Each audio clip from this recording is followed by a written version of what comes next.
true story. I can't make it up. I would never dream to make it up. Leib Schlange is a Welt Redner. He's a world-class speaker, speaks all over. He's a Rebbe now, 9th grade Rebbe now, yeshiva. He taught a little bit the more difficult kids. A kid came into his class, the second or third year in Mesivta, around 20 years ago. Kid came into his class. The kid sat on the windowsill, under the table, under the desk, on the lights. He was all over but in his seat. And he couldn't get him to sit down and focus and to learn. One day he saw the kid playing Yoyo. There used to be, when I was a kid growing up, there were seasons. Today it was one big season called the computer. But there used to be seasons, Yo-Yos, Kugelach they play still today, whatever he used to play. I used to play baseball cards also. Whatever he used to play with different seasons, he used to play, okay. Yo-Yo was a season. You got the kid with string, doesn't know Yo-Yo. Up and down, he could twirl it. Rabbi Langer observes this kid that he's like an expert Yo-Yo player. The next day he comes into class, he puts down on his desk a box of Yo-Yos. He says, Chevra, today, don't open your Gemaras. Don't open your Gemaras. I'm telling you, Ma'aseh Shehoya. Don't open your Gemaras. Today we're learning how to play Yo-Yo. You kick in money on Meshuggah, Rebbe, you understand? He calls up this Bacha. We'll call him Chaim. Chaim, here's a Yo-Yo. Show them what you can do with a Yo-Yo. He suddenly opened up. He's a kid that was introverted completely.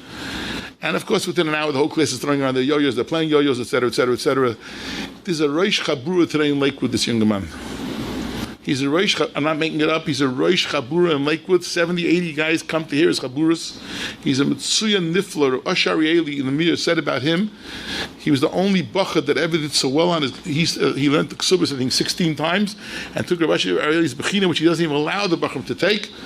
He says he never saw such a mark. This is a Bacha that when he came in the 9th grade, he knew one thing, how to play with a yo-yo.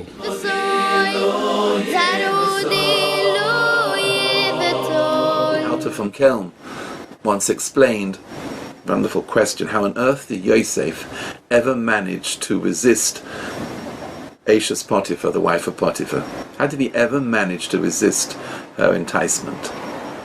The woman every day, the Gemara brings down in Yuma, every day would dress differently, would say different things. It was almost impossible to resist the lady, says the Alta, because Yaakov Avinu had given Yosef, in our terms we would call it like an oxygen mask of spiritual values, so that wherever he was able to maintain his levels of Kedusha. That's how he managed. Otherwise he wouldn't have managed. He had what's called higher standards. And that's really what we have to do in our times. Otherwise it's almost impossible, because the standards are so low and the impact is so great on a child. He must be given what's called a higher level, and that's what we're going to come on to a minute. Higher levels of behavior, higher levels of conversation, high levels of personal modesty, higher levels of what to do with money, the importance of money, what is money. It must be given a spiritual plateau much higher than what the street gives, and then the parent can survive, because otherwise it's a tidal wave.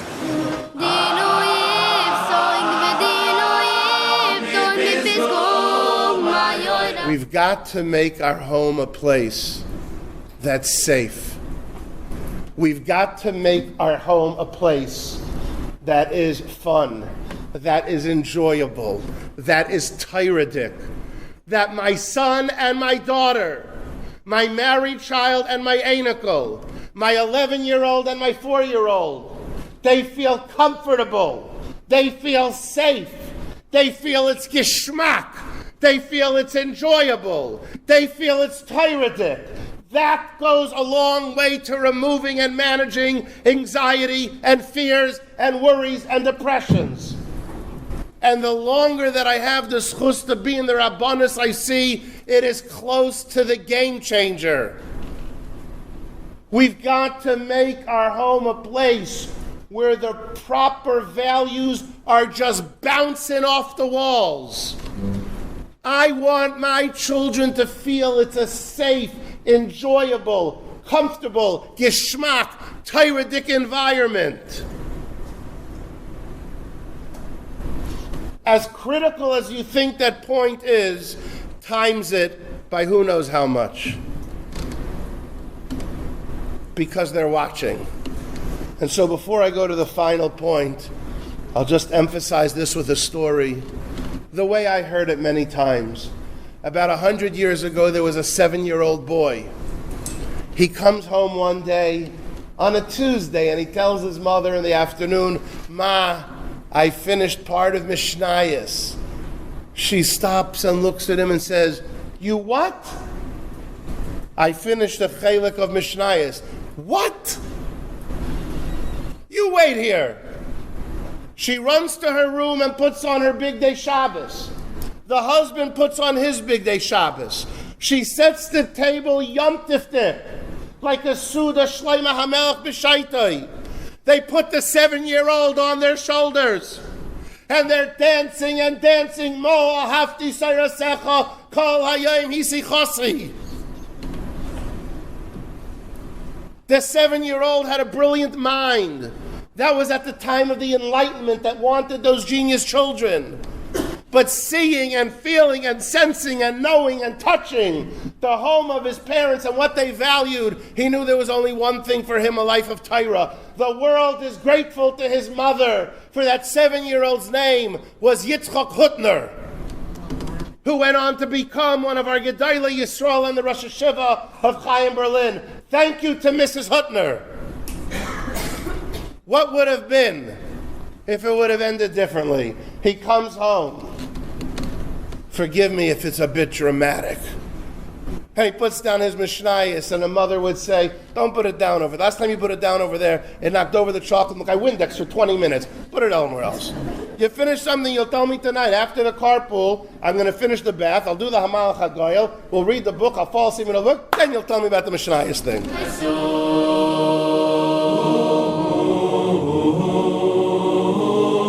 Der Rav Wosno, die begesucht am Möhrer, die Gewalt. Sucht in der Megille, Esther Amalke, die Tamur herangetracht. Sie ist im Achashweirisch Gjurn, in lo yigidu Esther, Samoves moladeto, ki Mordechai, Zivu le'yu asher lo yisagid. Sucht noch, die Tamur herangetracht, wo es Rakoyer das ist. Die ist in Gjurn Achashweirisch, in Motra Zadig und Terung gesagt, sie alt ist noch jung, ein Gemann noch rassene Jung, ja. In der sie sucht einen Stoß am beim Land auf das Koech, das. Der Rabbos das können wir, weißt du, wie die Koech ist. Weil ihr Yoyo, im Mordechai Mesalech, lief nicht Hatzab, ist an dem Ludas, es schloim Esther, im Maye Yusebo. Der Rabbos noch. Ist gegangen Mordechai Yoyo im Yom Zug nicht. Lo sag nicht das. Gegangen jeden Tag Ludas, es schloim Esther, machen dort einen Krieg im Sur. Machen Warmkeit, der Arrangem Warmkeit mit Meile gewinnen, also ich sage, das hat man spielen. Ist Arrangem in dem Kind der Warmkeit. Du darfst es schlimm ist, dann ist gegangen, dort noch alle sagen, Leute sagen, nein, nicht was so. Gegangen, du darfst es schlimm ist, die Warmkeit.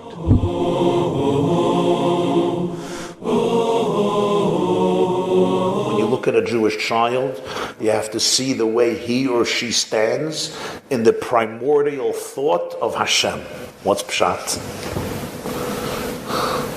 Pshat is Azai. The Gemara says in Chulin, Yaakov saw a ladder. You remember? The Malachim were going up and down. Zog the Gemara, the Malachim were going up to look at Yaakov's image above. They were coming down to look at Yaakov's image below. What's Pshat? Every person has two images. Your image above, your image below. What are these two images? The image below is who I am, what I look like in the mirror. The image above is what Hashem thought about me when He created me. Hashem created every person. What was His machshava when He created you? What did He see? You remember, any of you ever thought of creating a movement, an organization, a website, a business, a kehillah, a school? In your mind's eye, what do you see? When the Rebbeinu Shalom created every neshama, what did Hashem see in this neshama, in this body, in this human being? That's the image above. The image below is what I look like in reality. And by the way, the Baal Shem Tov said, what's the definition of Gan Eden and Gehenna? When you come up, you see the two images. Who you could have been and who you were. For some people it's paradise, for some people it's hell. That's what it is. You see who you could have been, who you were meant to be, who you had the potential to be, And then you see, I didn't realize who I am. I lost it. The malachim went up and down because they never saw a person whose two images were perfectly synchronized. When you walk into that room, whether it's a classroom or a therapy center, or the various centers you have, or whatever visit type, whatever place it is, and you look at that child, whether he or she is 2 or 3 or 4 or 5 or 11, any age, your own children, your students, and all of the people under your tender love and care.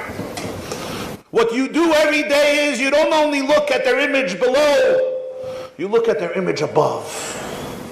You don't only look at their image below, one challenge, another challenge, another challenge. This one wrote the child off. This school said, we're not dealing with this person. The parents say we want to kill ourselves.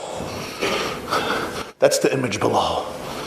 I can't do anything if that's what I see. I have to see that. You have to see the concrete, but you have to connect the concrete and the abstract. I have to be able to look at this child and ask myself one question. When Hashem created the soul, what did he see? What did he think? What did he see in this person? If I cannot see that in this child, I'm not in the right position.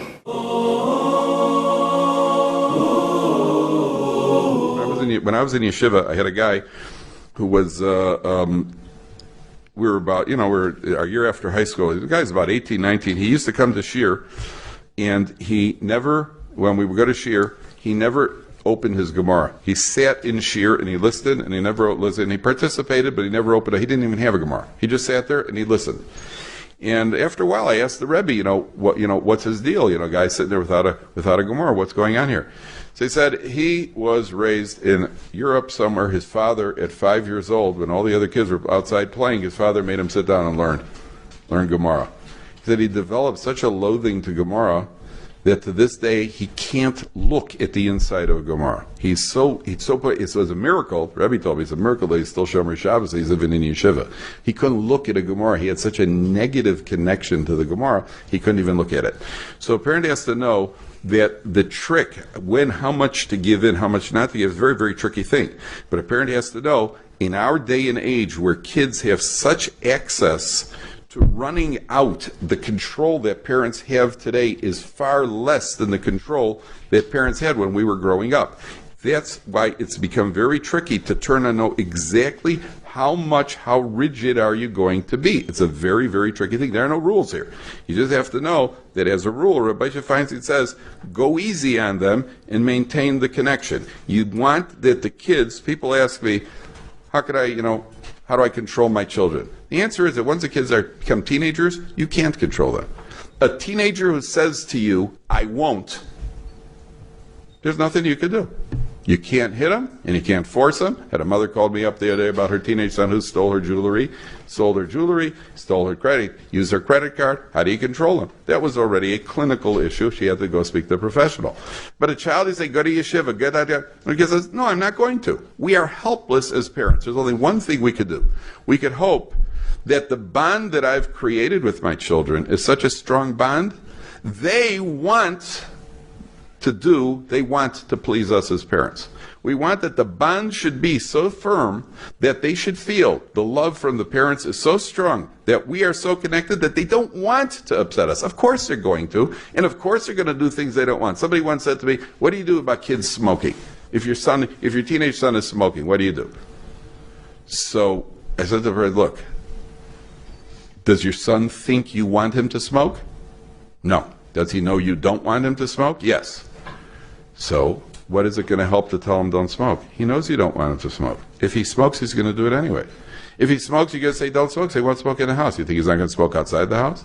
Why would you tell him not to? He knows what you want. What do you think that telling him is really going to help? So if you think, yes, if I tell him he respects me so much, he won't do it. Okay, maybe. But most of the time, you know yourselves. You know what your parents want you to do. You know the things that they haven't wanted you to do, and you've done them anyway. Right? Please don't do too much homework. And you do it anyway, right? Or something like that. You know what your parents would approve and disapprove of. And therefore, what makes you think your kids are going to be any different? Chayu v'kayu